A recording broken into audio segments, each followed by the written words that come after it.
Class 7 math UP board अभ्यास 11C प्रश्न 1 आकृति 11.25 में एक ही वृत्तखंड में बने कोणों के नाम लिखिए। तो यहाँ पर ये हमारा वृत्त है, जो ये AB है, ये जीवा है। इस वृत्त को दो वृत्तखंडों में बांटती है। एक ये ऊपर वाला है बड़ा वाला, जिसे हम कहते हैं दीर्घ वृत्तखंड, यहाँ से लेके यहाँ तक, और नीचे वाला छोटा है, ये हमारा लघु वृत्तखंड है। तो इसमें भी दो कोण बन रहे हैं और नीचे वाले में भी दो कोण बन रहे हैं। हमें इनके नाम केवल लिख देना है।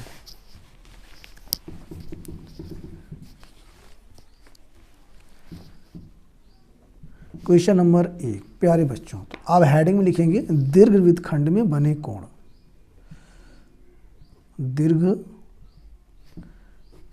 वृत्तखंड में बने कोण। तो ये जो AB है, AB के ऊपर वाला जो पूरा हिस्सा है, यह दीर्घ वृत्तखंड। इसमें दो कोण बन रहा है। एक है कोण ACB बने कोण ACB, और दूसरा कोण है यहाँ पे हमारे पास है AEB। तो कोण AEB। अब ये जो नीचे वाला हिस्सा है, ये हमारा लघु वृत्तखंड है। इसमें कौन सा कोण बन रहा है, हेडिंग डालेंगे लघु वृत्तखंड में बने कोण।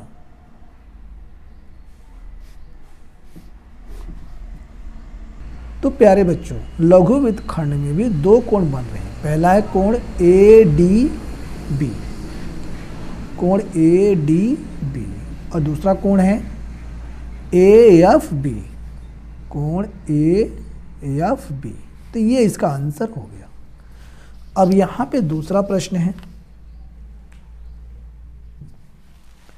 आकृति 11.26, ये आकृति है 11.26 में बने कोण PRQ बराबर 45 डिग्री। तो कोण कहाँ है, PRQ, ये जो कोण है ये 45 डिग्री है। तो कोण PSQ, इसका मान क्या होगा, ये हमें बताना है। तो इसके लिए सिंपल सा तरीका है,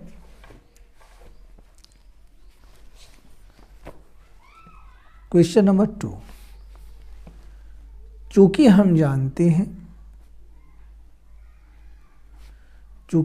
जानते हैं कि एक ही वृत्तखंड में, चूंकि हम जानते हैं कि एक ही वृत्तखंड में बने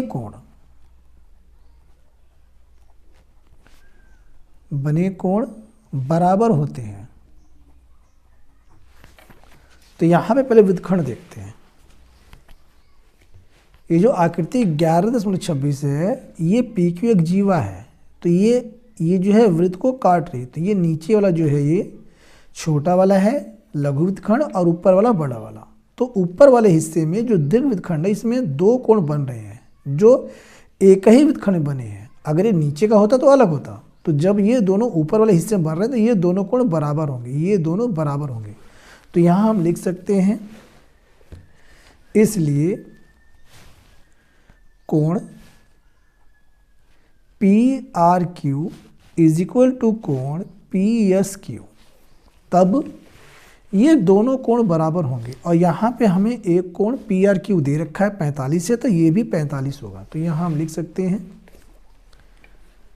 कोण PRQ दे रखा है 45 डिग्री बराबर कोण PSQ। इससे हम इस प्रकार लिख देंगे, कोण PSQ is equal to 45 degree. और यही हमें फाइंड करना था। आंसर इसका आ गया।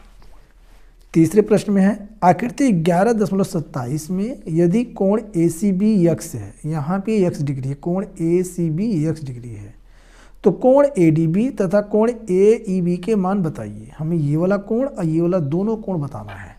तो प्यारे बच्चों, चूंकि यहाँ भी जो AB है, यह वृत्त को दो हिस्सों बांटती है, एक ये बड़ा वाला और एक ये छोटा वाला। तो ये दीर्घ वृत्तखंड में, यानी एक ही वृत्तखंड में तीनों कोण बने, इसलिए तीनों कोण बराबर होंगे।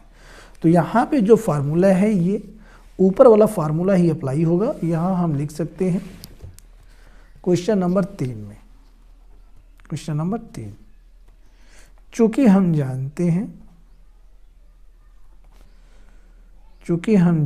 हैं कि एक ही वृत्तखंड में बने कोण बराबर होते हैं, इसलिए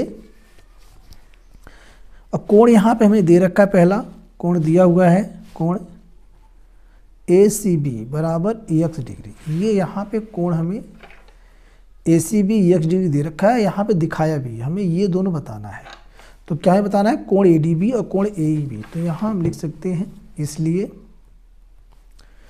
कोण ADB बराबर कोण AEB, और ये बराबर कोण किसके हैं? इसके, कोण ACB, क्योंकि तीनों कोण बराबर होते हैं। अगला कोण ADB बराबर कोण AEB इज इक्वल टू, और इसका मान पहले दे रखा है x डिग्री। चूंकि x डिग्री इन दोनों के बराबर है तो दोनों कोण भी x डिग्री होंगे, ये इसका आंसर है, लिख सकते हैं। इसलिए कोण ADB बराबर x डिग्री तथा कोण AEB बराबर x डिग्री, ये दोनों इसके आंसर हैं।